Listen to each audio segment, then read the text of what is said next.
Salam alaikum wa rahmatullah et bienvenue dans cette nouvelle vidéo où nous allons aborder la correction de l'exercice numéro 19 du quatrième chapitre, fonction logarithme. Le contenu de l'exercice. Dans chaque indice suivant, calculez la dérivée de la fonction f définie sur i.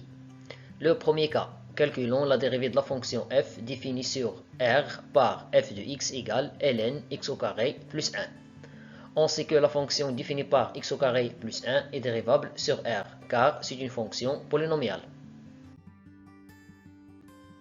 De plus, quel que soit x appartienne à r, x au carré plus 1 est supérieur strictement à 0.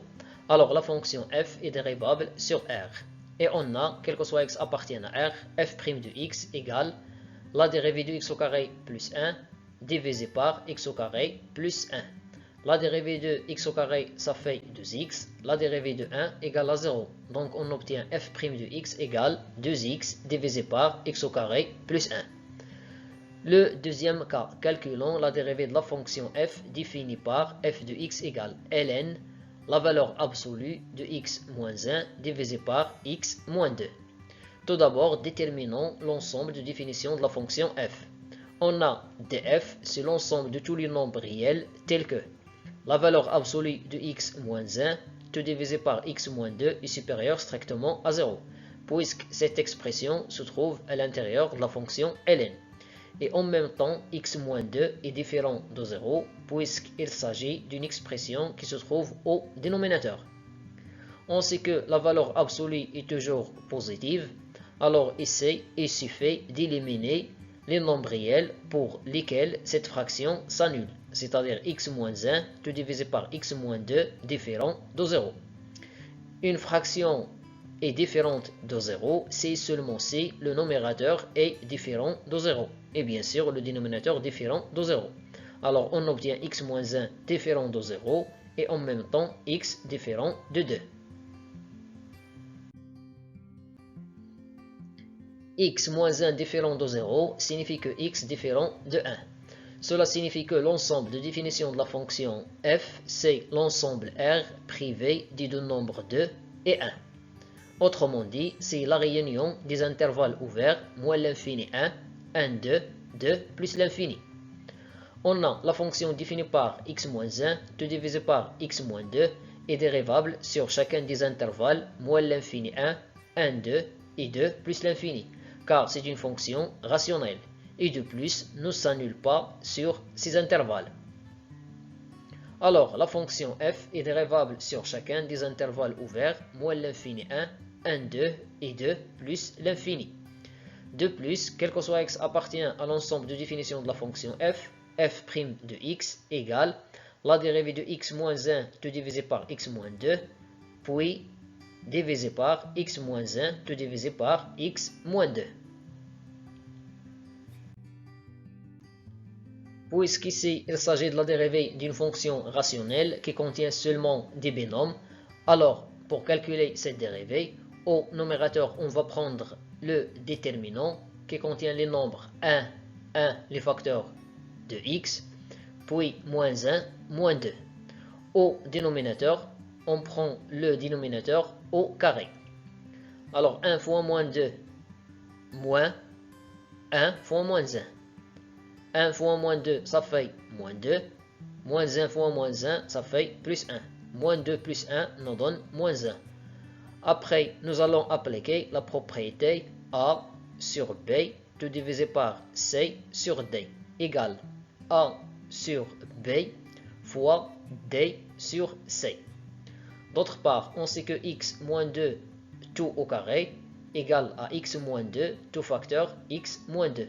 Puis la simplification par x moins 2, donc au numérateur il nous reste moins 1, au dénominateur il nous reste x moins 2 tout facteur x moins 1.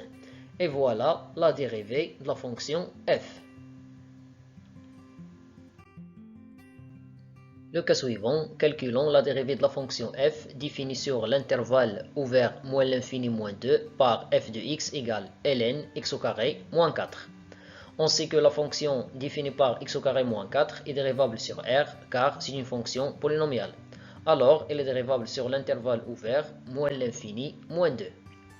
D'autre part, on a x appartient à l'intervalle moins l'infini moins 2, implique que x inférieur strictement à moins 2, ce qui implique que x au carré supérieur strictement à moins 2 tout au carré, moins 2 tout au carré vaut 4, alors on obtient x au carré moins 4 est supérieur strictement à 0. J'ai déplacé 4 vers le premier côté.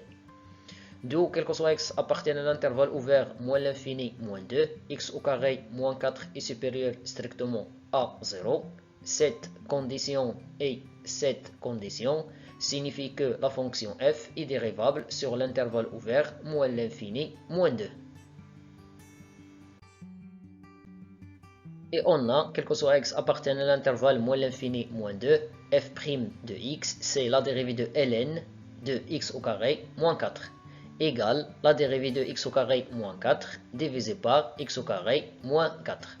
On sait que la dérivée de x au carré vaut 2x. Donc f' de x égale 2x divisé par x au carré moins 4.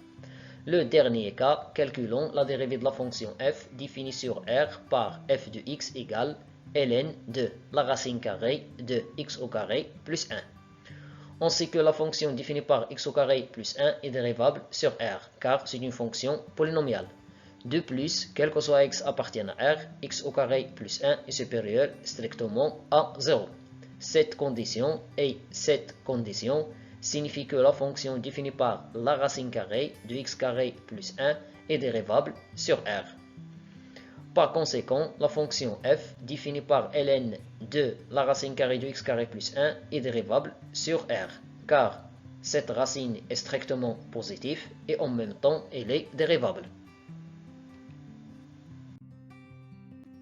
Et on a, quel que soit x appartient à R, f' de x, c'est ln' de la racine carrée de x carré plus 1, égale la dérivée de la racine carrée de x carré plus 1 divisé par la racine carrée de x carré plus 1. Cette dérivée vaut la dérivée de x carré plus 1 divisé par 2 racine carrée de x carré plus 1.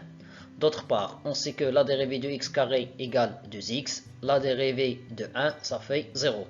Puis la simplification par le nombre 2, alors il nous reste x divisé par la racine carrée de x carré plus 1 divisé par la racine carrée de x carré plus 1. Cette expression s'écrit sous la forme a sur b sur c égale a sur b fois 1 sur c. La racine carrée de x carré plus 1 fois la racine carrée de x carré plus 1 égale la racine carrée de x carré plus 1 tout au carré, c'est-à-dire x au carré plus 1. Alors, f' de x égale x divisé par x au carré plus 1. Une deuxième méthode pour calculer la dérivée dans ce cas, on sait que d'après les données de l'exercice, f de x égale ln la racine carrée de x carré plus 1 égale ln x au carré plus 1 tout à la puissance 1 demi. On sait que ln a à la puissance n égale à n fois ln a. Donc on obtient f de x égale 1 demi fois ln x au carré plus 1. Donc, quel que soit x appartient à R, f' de x, c'est la dérivée de 1 demi fois ln x au carré plus 1. Il s'écrit sous la forme k fois f, et on sait que la dérivée de k fois f avec k un nombre réel, c'est k fois la dérivée de f. Cette dérivée est déjà calculée dans la première question. On a trouvé qu'elle est égale à 2x divisé par x au carré plus 1. Après la simplification par le nombre 2, donc il nous reste comme résultat x divisé par x au carré plus 1. C'est la même expression précédente. C'est tout pour cette vidéo. Merci et à bientôt.